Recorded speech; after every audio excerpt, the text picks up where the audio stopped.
If there's a dispute between the stepdaughter and her stepmother about the house, the stepdaughter will go to the council and the council will say, was your mother married? And say, nooit, hulle het nooit getrou nie. Then she'll go to one of the 10 ulama bodies that deals with these matters, and the mother will get a certificate to say she was married. En dan gaan die huis na die stiefma, die eerste ma se maningel. Then the stepdaughter goes to another body, a certificate to say but the mother wasn't married. Dan gaan die huis na die stepdaughter toe. So I was in court 2 months ago in front of Judge Desai, and the whole of Cape Town was represented, all the government departments. And they read out an affidavit where for the same stepdaughter and stepmother, there were 10 certificates. 8. 4 said she was married and 4 said she wasn't married. So there's something wrong with our system. For the same marriage, there can't be 4 certificates. They jump from the ulama body na rai ulama body, and then what the council does, they work on the date. As hy date sê, jy was getroud, they allocate the house. So these are some of the problems we have. Alhamdulillah, we were invited to meet with the top 6, the officials of the government, the president, the deputy president, the secretary general, the deputy secretary general. The other 2, they were too busy, they couldn't see us. So we sat around the table, and they have now taken this bill and are considering it. So this Labour Court judge, he's a brilliant Muslim from Pretoria. My vra baie geld. But we pay him. Someone sponsored it. Because, you've got to do the job properly. And in terms of the law, you've got to pay these people, what is due to them in terms of the tariff. So we wanted to comply with all that. Niks kan hulle jobbies in this business. So he drew up a bill to meet the requirements of the government. But he went one step further. That same bill can be used by the Hindus and the Jews and the Pastora, whose marriages are not recognized. So they called it the Recognition of Religious Marriages Bill. So they're not favoring the Muslims. It covers any religious marriage. If gay marriages are recognized, why can't a nikah be recognized? If gay marriages are recognized, why can't a marriage performed by a Jewish person not be recognized? Or a Hindu priest, why can't it be recognized? So alhamdulillah, that is where we are. So what is going to happen is that the bill is only 1 page. Instead of the 20 pages, that's too complicated. It's 1 page, and all that it says is all religious marriages have legal consequences. And any disputes will be determined by their system of religion. So the government won't interfere with how we deal with inheritance, divorce, custody of children, and other aspects relating to Muslim personal law. They won't interfere. It must be dealt with by the system of religion. So we did further research, and we found that Judge Ismail Muhammad, he was a Chief Justice of South Africa, the highest judge in the land. I think there's now Mongo. He's now the highest, but there was a Muslim, a very baie salig persoon, baie presies op sy salah. Hy het opgestaan teen die regering van die dag, en hy het ook opgestaan vir Fajr. Ek weet een van die imams sê, ja, julle staan op teen die regering, maar julle staan nie op vir Fajr. Hy was in Surrey State. So, what did Judge Ismail Muhammad say? They had a commission, a law commission, to look at how do we help the Muslims. They want to help us. Although it was the apartheid government, they wanted to help us. So they had a panel of 20 legal eagles to look at how do we address it. They looked at every angle. This was about 15 years ago. I read that in Sheikh Abdul Karim Tawfa's research. He did his doctorate degree, and he mentioned it in his PhD doctorate, all the evidence, all the proofs. And the conclusion that this commission came to, which included people who are judges today. That time they were only lawyers, now they're judges. They said the only way to deal with Muslim marriages is to have a bench of qadis to decide any disputes.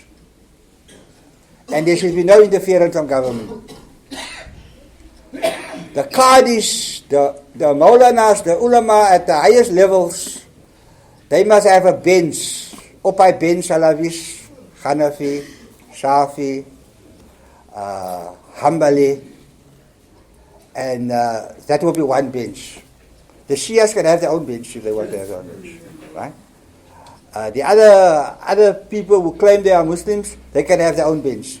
But the bench for the Sunnis is what we are focusing on, because I can't speak for other people. The Masjid al-Shura, Islam was very strict about this. And Sheikh Mahdi was very strict about this, and Sheikh Shaki was very strict about this. And if anyone gives a fatwa or a decision, all of the others accept it, whether no Hanafi or Safi is, they may disagree, but they will accept it. They won't fight against it. That is now the beauty of how it operates.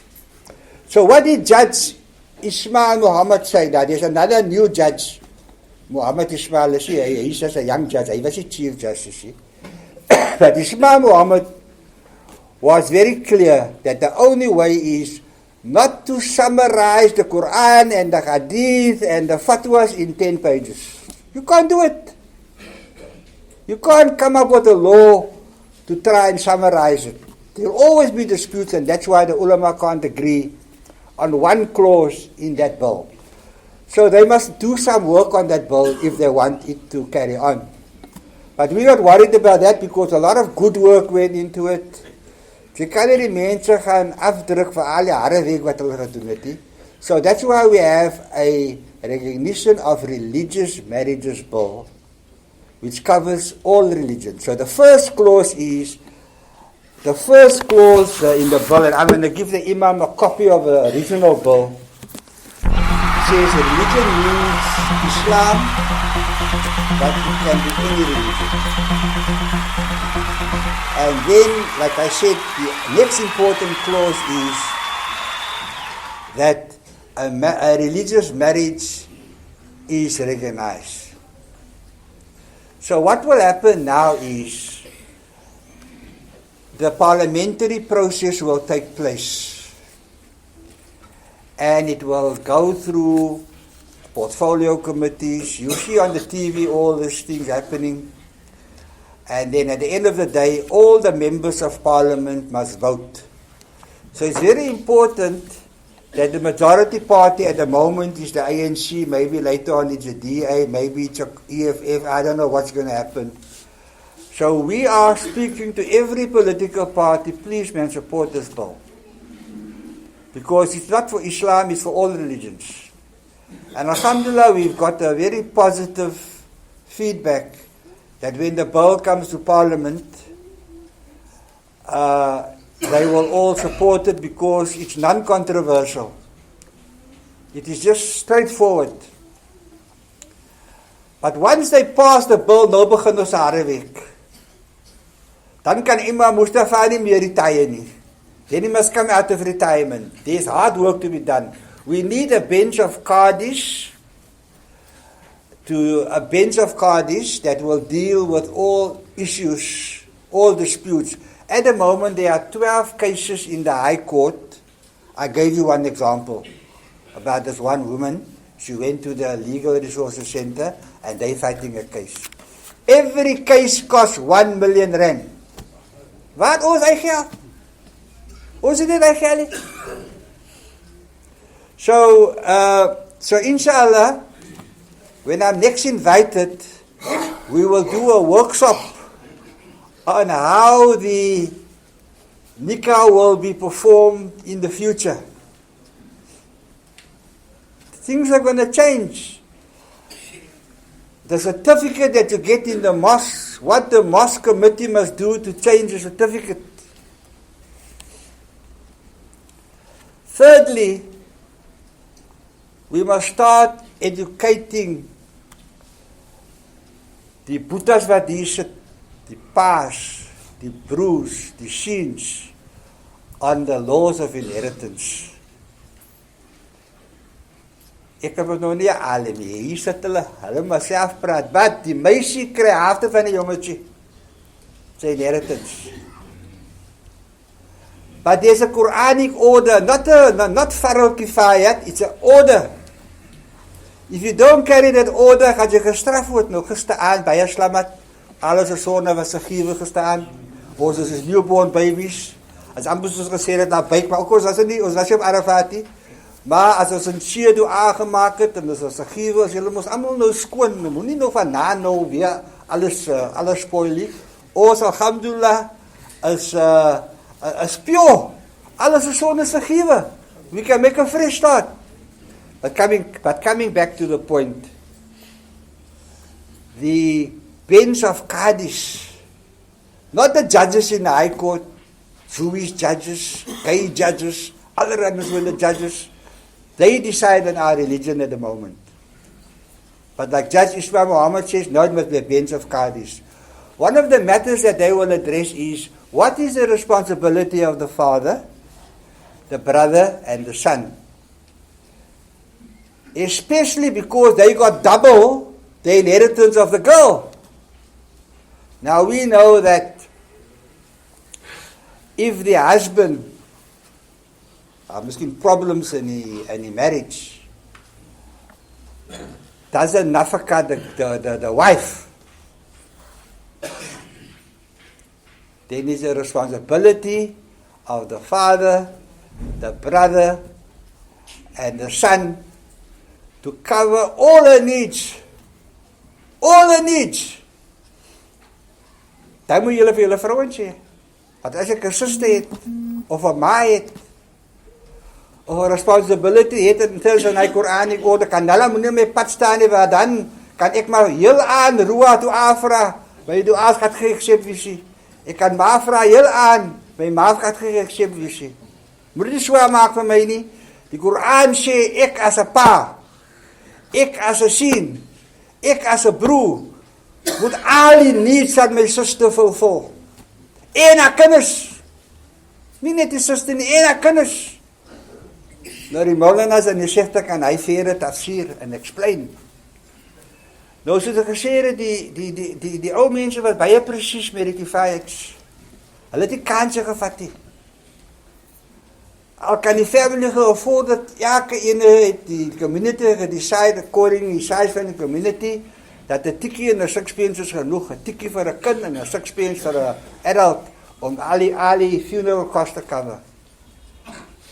So, inshallah, I brought you the good news that the bill is now with the government. It's in the Department of Home Affairs. It is with the minister. And there is wide support for it. And inshallah, when you die, and alhamdulillah, lang umar gee, but live very long, amen. But when you die, and look, you can't get a certificate of Maninga, but when your wife or your husband or your son gets a certificate, and you were married, it will say, the death certificate won't say never married, it will say married, and you get your dignity back. Assalamu alaikum wa rahmatullahi wa barakatuh.